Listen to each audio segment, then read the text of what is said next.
नमस्कार सभी को। अभी तक आप पढ़ते आए हैं आर्टिकल 74 के बारे में। भारतीय संविधान का आर्टिकल 75 क्या है, इसके बारे में आज चर्चा करेंगे। भारतीय संविधान का जो आर्टिकल 75 है मित्रों, वो मंत्रियों के बारे में उपबंध की बात करता है। राष्ट्रपति महोदय जी जो हमारे हैं वो मंत्रियों के बारे में उपबंध की बात करते हैं, है ना। जो आपसे प्रश्न पूछा जाए राष्ट्रपति का आर्टिकल 75 क्या है, तो आप बताओगे राष्ट्रपति का आर्टिकल 75 मंत्रियों के बारे में उपबंध की बात करता है। इसके 3-4 पॉइंट हैं, वो नोट कर लें। जो हमारा राष्ट्रपति होगा ना, वो प्रधानमंत्री की नियुक्ति करेगा। और प्रधानमंत्री की नियुक्ति कैसे करेगा, जैसे हमारे कांग्रेस और भाजपा चुनाव लड़ रहे हैं। अब इसमें जो 270 सीटों को पूरा कर लेगा, उस दल के बहुमत के नेता को हमारे राष्ट्रपति महोदय जी जो है वो प्रधानमंत्री के लिए नियुक्त करेंगे। तो आप जान लें कि हमारा जो पीएम चुना जाएगा, पीएम वही चुना जाएगा जो बहुमत दल से जीत के आया होगा, जिसकी 270 सीटें होंगी। 270 सीटें जिसकी होंगी उसको राष्ट्रपति महोदय आर्टिकल 75 के अंतर्गत पीएम चुनेंगे। दूसरा, पीएम की सलाह पर, प्रधानमंत्री की सलाह पर अन्य मंत्रियों की नियुक्ति, ये भी आर्टिकल 75 के अंतर्गत ही राष्ट्रपति महोदय करेंगे। और प्रधानमंत्री को शपथ कौन दिलाता है, जो हमारे प्राइम मिनिस्टर ऑफ इंडिया है ना, उनको शपथ दिलाने का कार्य हमारे राष्ट्रपति महोदय जी का है। और जो हमारे अन्य मंत्री हैं उनको प्रधानमंत्री या राष्ट्रपति दोनों में से कोई एक शपथ दिला सकता है। और पूरा एक विस्तार होता है, आपने पढ़ा नहीं लगता है। अभी आर्टिकल 80-81 में पढ़ाएंगे आपको राज्यसभा लोकसभा।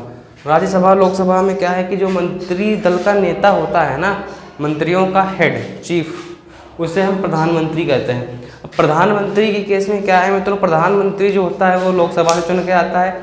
इसमें 2 कार्यकारिणी होती हैं, एक राज्यसभा एक लोकसभा, है ना। उसमें कई ऑप्शन है, उसको आर्टिकल 80-81 में विस्तार समझाएंगे। उससे पहले आर्टिकल 75 मंत्रियों के बारे में उपबंध की बात करता है, जिसे हम कहते हैं मंत्रियों की, प्रधानमंत्री की सलाह पर राष्ट्रपति काम करेगा, क्योंकि कार्यपालिका शक्ति जो हमारी होती है संघ के हाथ होती है, उसकी सलाह पे राष्ट्रपति काम करेगा। और राष्ट्रपति प्रधानमंत्री को चुनेगा, बहुमत दल के नेता को जो 270 सीटें पार कर ली हों। और जब प्रधानमंत्री या अन्य दल 270 सीटों तक नहीं पहुंचते, उस समय राष्ट्रपति महोदय अपनी सौविवेक शक्ति का उपयोग करके चुनाव में जीते हुए वो लोगों को प्रधानमंत्री के लिए चुनता है जो अपनी दावेदारी से 270 सीटें पूरी कर सके। उनको प्रधानमंत्री के लिए वहाँ पर वो नाम डालते हैं, वो अपना बहुमत आंकड़ा 270 का पूरा करते हैं। तो यहाँ पे आर्टिकल 75 आपसे प्रश्न पूछ लिया जाए मंत्रियों के बारे में उपबंध, और उसमें आप उत्तर तुरंत देंगे आर्टिकल 75 मंत्रियों के बारे में उपबंध। ज़्यादा इंपॉर्टेंट नहीं है, लेकिन ये जानना जरूरी है कि राष्ट्रपति महोदय द्वारा पीएम का चुनाव किया जाएगा, जो बहुमत दल का 270 आंकड़ा पार कर लेगा। पीएम की सलाह पर अन्य मंत्रियों की नियुक्ति करेगा और राष्ट्रपति महोदय जी शपथ भी सबको दिलाएंगे। तो हमारा वीडियो अच्छा लगा लाइक सब्सक्राइब शेयर जरूर करें, जिससे हमको एक उत्साह मिल सके आपके लिए आगे जानकारी देने का। अभी तो बहुत लंबा सफ़र है, आर्टिकल 395 तक बताना है। उसके बाद जो हमारे संविधान में आर्टिकल कुछ बढ़े हुए हैं, जो 444 पहुँचे हैं, उनके बारे में बताना है।